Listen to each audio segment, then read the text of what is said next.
ব্যবসা বাণিজ্যে বিনিয়োগ বাড়ানোর পাশাপাশি টেকসই গণতান্ত্রিক পরিবেশ নিশ্চিতে বাংলাদেশকে বার্তা দিয়েছেন মার্কিন প্রেসিডেন্টের দক্ষিণ এশিয়া বিষয়ক বিশেষ দূত সার্জিও গোর। সেই সাথে দক্ষিণ পন্থা নয়, মধ্যপন্থী রাজনীতিতে সমর্থনের কথা দেশটি পুনর্ব্যক্ত করেছে বলে ধারণা বিশ্লেষকদের। এছাড়া যুক্তরাষ্ট্রের চীন ঠেকাও নীতির বার্তাও সার্জিও গোর স্পষ্ট করা হয়েছে বলে মনে করছেন তারা।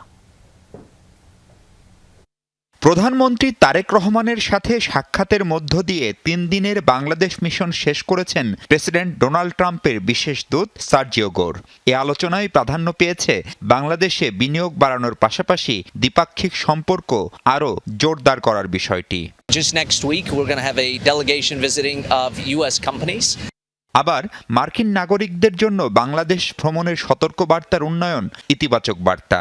আমরা মার্কিন যুক্তরাষ্ট্রে যে $8 বিলিয়ন রফতানি করি, এই $8 বিলিয়ন আপনি ইকুয়ালাইজ করে ফেলতে পারেন। আমি যদি 8 বিলিয়ন বা 10 বিলিয়ন ডলারের ইনভেস্টমেন্ট পেয়ে যাই, তাহলে কিন্তু আমি যেটা নিয়ে আমরা চিন্তিত মাঝে মধ্যে প্রশ্ন করি, তো সেটাকে আমি নিউট্রালাইজ করতে পারি বা কম্পেনসেট করতে পারি। তাদের কাছ থেকে যদি আমি বিনিয়োগ চাই, সেটা আপনি ডিএফসি বা সরকারি পর্যায়ে বলেন, বেসরকারি পর্যায়ে বলেন, আমার এখানে অভ্যন্তরীণ অনেকগুলো সংস্কার করতে হবে। সরকারের ওপরে সরকারের পলিসিতে আমেরিকানদের প্রভাব অত্যন্ত স্পষ্ট এবং সরকারের তরফ থেকেও আমেরিকানদের সাথে সহযোগিতা করার একটা ওপেন মানসিকতা রয়েছে। ইতোমধ্যেই যতটুকু বোঝা যায় যে বাণিজ্য আরও কিভাবে সহজীকরণ করা যায়, সেগুলো নিয়েও আলাপ হচ্ছে।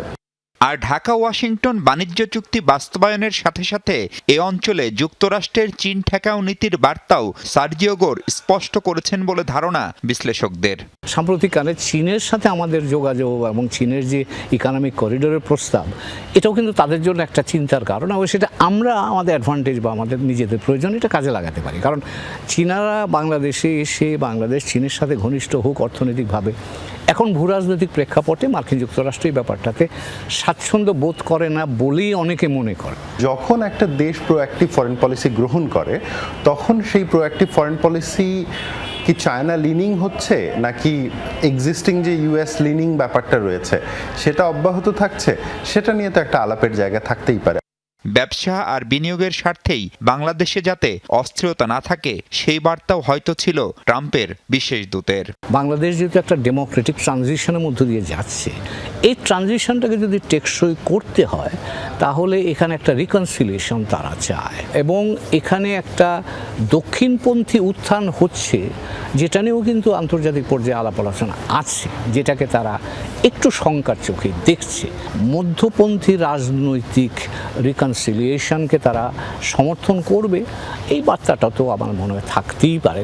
ঢাকায় ভারতের হাই কমিশনার দীনেশ ত্রিবেদীর সাথে সাক্ষাৎ কি কেবলই সৌজন্যতা নাকি কোনো বার্তা দেয়, সেটিও কূটনীতিতে আলোচনার খোরাক। ইন্ডিয়া তাদের জায়গা থেকে কি আরও খানিকটা চেষ্টা করছে যে পলিসি দূরত্বটা তৈরি হয়েছিল সেটা আরেকটু কমিয়ে আনা।